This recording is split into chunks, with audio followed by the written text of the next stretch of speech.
Hi, I'm Eitan Gelman. This is Ben Zeiper, Hani Abramson, and Rachel Levy, and we're representing David Posnack's Moot Beit Din team, and this is our ruling. In the case presented to the Moot Beit Din, there are many questions regarding the life or death choices which must be made on Leib Goldstein's behalf. Leib is a widower who has suffered from Alzheimer's disease for 10 years, and his daughter Shayna takes care of him. After suffering from a heart attack, Leib is using a respirator and intra-aortic balloon pump, or IABP, to support his heart. For the first time in the 6 days following the heart attack, Leib is in a stable enough position to undergo surgery. With his newly available choice, Shayna must choose from 3 different options. Option A, doctors can try a high-risk bypass operation with a 25 to 30% chance of death. If he survives, there's a 60 to 70% chance that he will live out his normal lifespan without being hospitalized. Option B, the doctors can allow Leib's pump to stay intact with the understanding that the IABP will eventually fail and that the failure will cause fatal complications. This option would require Leib to be permanently sedated. Option C, the IABP can be removed and the doctors will control his heart disease with medication. It is assumed that Leib would die within 4 months. During this time, he would be awake and hospitalized. Ultimately, we recommend option C. First, we will provide definitions for several halachic terms. Chayei Sha'ah is commonly defined as the life of the moment. In our ruling, we have decided to regard Chayei Sha'ah as a period of 6 months in accordance with Rav Chaim Ozer's opinion, which allows for a risky surgery for somebody who is supposed to live for only 6 months without an operation. We have used the term goses to refer to a person who is in the process of dying. This person would die within a short period of time with no medical assistance and no impediments to death. We must consider that we do not know the doctor's religion. It is stated that if an impending death is uncertain, one cannot accept medical help from an idolater. Further, if Shayna is designated as Leib's caregiver, her religion may also affect her ability to provide help. For the sake of this case, we will assume that both the doctor and Shayna are Jewish and are not idolaters. In the early stage of the disease, while Leib was still competent, he gave Shayna permission to be his caregiver. Though Leib directly stated that he trusted her judgment in all medical decisions, this was not documented appropriately according to halachic law. Yet, Shayna still has the responsibility to help her father. When dealing with life and death matters, Source 6 provides that if he withholds himself, he is a bloodshedder. Therefore, if there is nobody halachically permitted to make medical decisions, Shayna cannot withhold herself from being the one to make these decisions because she has the potential to save his life. Not making these decisions would be tantamount to murder. Shayna is allowed to approve option A. In this option, Leib will undergo surgery. Scripture says, "Do not stand idly by the blood of your peer." By approving the surgery, Shayna will take action and not stand idly by. The Talmud teaches someone who has had a structure collapse on them, if there is a doubt whether he or she is alive, we remove the rubble from him. From this example, we can learn that even if there's a chance of survival, we must attempt to save a person's life.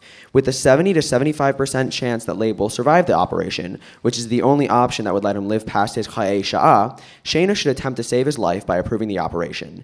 It is written in this halachic example of removing somebody from rubble, we choose the possibility of life over certain death. We must also learn from the story of Rabbi Yosef ben Kisma's death, which can be applied to the case. In the outcome of the story, an executioner is given a reward for bringing a rabbi closer to the dying without suffering. He is given the reward of the coming world. The executioner did a good deed by removing the wool near his heart, allowing the rabbi to die without suffering. In Leib's case, though there is a 20 to 25% chance that he will die in surgery, he will not suffer during the death because he will be under anesthesia and unable to feel any pain. In a more modern text, we can learn from a story about a patient in Jerusalem who needs a leg amputation. One point stated in the source provides that it is permissible to risk one's remaining life in order to extend life. According to Mishnat HaChachamim, Chayei Sha'ah can be risked in a procedure only if the chances of death are 50% or less. Chayei Sha'ah is risked only when it is the patient's best interest. The halachic belief is that an enormous risk to the patient's Chayei Sha'ah is not in his interest. Therefore, the concept that the risk of Chayei Sha'ah should be 50% or less in order to perform the procedure stands, and Leib surgery would comply within the standard. Shayna is allowed to approve option C. In this option, the IABP will be removed and Leib will manage his heart condition with medication. It is forbidden to speed up the dying process for somebody who is goses. But if there is such a factor, like the IABP, that is preventing the nefesh from exiting the body, it is permitted to remove it. It is not permissible to directly speed up his death, but it is permissible to remove factors that are preventing his death. Therefore, it is permitted to remove the IABP because it is an impediment to death. Halakha states that active euthanasia is the application of any factor such as physical contact which would hasten the patient's death, and that letting nature take its course is the removal of any existing factor which serves only to impede the patient's otherwise imminent death. The former is forbidden, the latter is permitted. This is clarified in the following statement. Since it is forbidden to unnecessarily prolong the death of the dying person, these measures may be discontinued even if we must touch the patient's body in order to do so. Shayna is not allowed to approve option B. In this option, the IABP would be left until it failed. Leib would be sedated for this time. Rabbi Hanina ben Tradion states that one who does not prolong death will be rewarded. The action of keeping the IABP in place does the opposite, serving to elongate his time until death. If a man is goses and his neshama cannot depart due to the feathers in his bedding, Rabbi Nathan states that it is permissible to insert a cushion under the man to allow his nefesh to depart.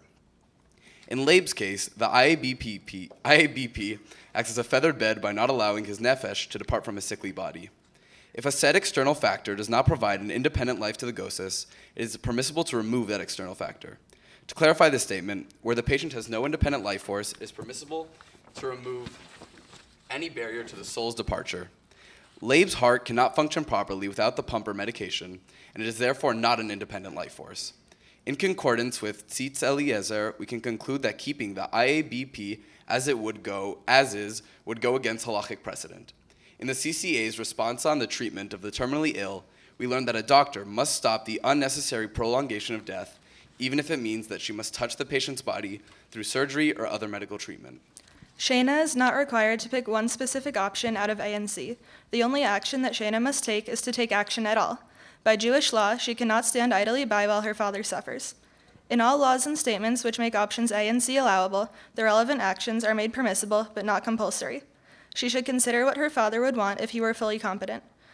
Leib cannot be asked directly what his preference would be. However, every sick person seeks and pleads for pain relief by damaging means, and since this is so, generally we can testify that he would prefer it.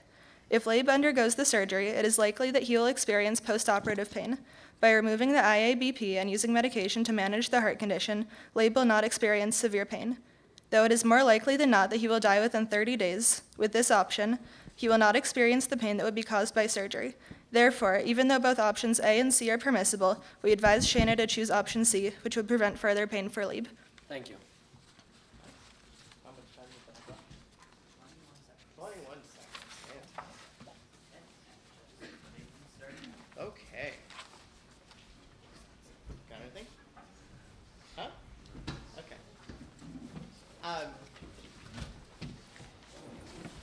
So, first of all, thank you guys for your presentation and your fancy PowerPoint, which is actually really helpful because one of the things that's nice to be able to listen but to follow kind of the main bullet points of what you guys were sort of indicating and saying. Another big thing that resonated very well with me is the notion that you're not talking about anything being mandatory, but that this is what Jewish law permits. But my curiosity and question to you all, oh, that you just got me louder, that is,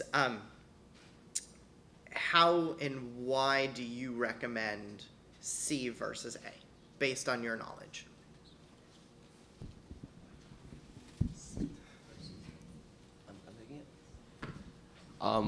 Well, first off, we believe that she must make a decision no matter what. And as we said, you cannot stand idly by. So we think that option C would be most beneficial because with option A, there's the risk of death. And that's a sad risk. And although he could continue living his life, she may want to take the time that she has with him and, and not risk losing everything all at once instead of losing, maybe having more time with him. And Very nice. Good.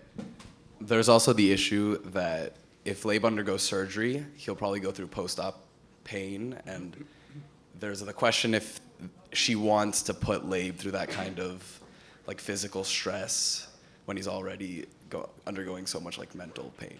Very nice. Great. Any other?